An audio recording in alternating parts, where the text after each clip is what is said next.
Ciao ragazzi, benvenuti in questo nuovo video. Oggi vi voglio parlare delle auto più economiche che troviamo sul mercato e, a mio giudizio, quelle più carine. Rimarremo nella fascia di prezzo bassa, quindi intorno ai 10.000 euro. Guarderemo qualsiasi motorizzazione disponibile per queste autovetture. Prima di cominciare vi ricordo di iscrivervi al canale, di lasciare un commento, un like e di condividere questi video. La prima della lista è la Lancia Y con un prezzo che parte da 10.500 euro, con una lunghezza di 3,83 m, una larghezza di 1,67 m e un'altezza di 1,51 m, la pongono tra le più piccoline di questa classifica. Il bagagliaio parte da 210 litri fino ad arrivare a 820 reclinando i sedili. I motori: abbiamo un mild hybrid benzina da 1000 cc 70 cavalli con cambio manuale, consumo medio 5,1 litri per 100 km. Altrimenti abbiamo il benzina GPL, è un 1200 col cambio manuale da 69 cavalli. Il consumo a GPL è registrato a circa 7,6 litri per 100 km.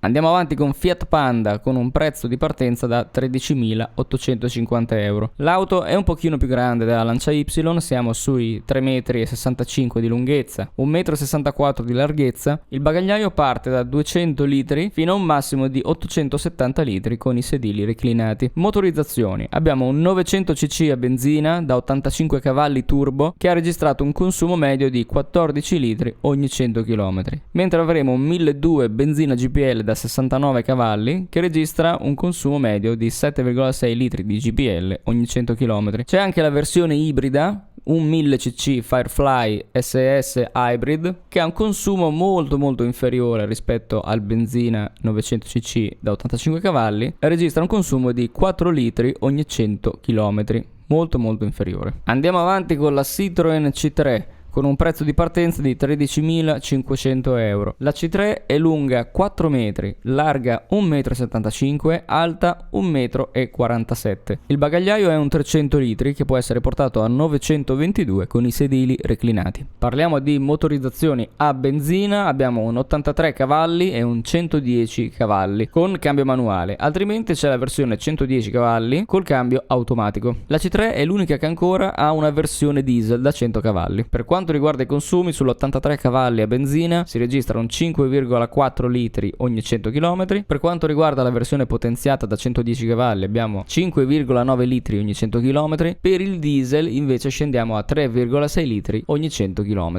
L'ultima della lista è la Dacia Sandero, che nella lista è quella un pochino più grande di tutte a livello di stazza. Abbiamo circa 4 metri di lunghezza, 1,73 m di larghezza e 1,51 m di altezza. Il bagagliaio è tra i più grossi della lista, quindi 320 litri fino a un massimo di 1200 litri a sedili reclinati. Le motorizzazioni sono due: abbiamo un benzina da 999 cc sia con cambio manuale che con cambio automatico da 90 cavalli. Questa versione registra un consumo medio di 5,3 litri ogni 100 km. Altrimenti abbiamo la versione a GPL, la TCE 100 GPL Eco G. Entrambe le motorizzazioni sono turbo, anche questa motorizzazione a GPL è turbo da 100 cavalli e registra un consumo di GPL di 7 litri ogni 100 km. La Dacia Sandero ha un prezzo di partenza di 10.753 euro. Ragazzi, spero che il video sia stato utile. Questa è una classifica che ho stilato io in base alle automobili che ho trovato più interessanti sul mercato al momento. Vi ricordo di iscrivervi al canale, di lasciare un commento, un like e di condividere questi video. Noi ci vediamo alla prossima. Ciao!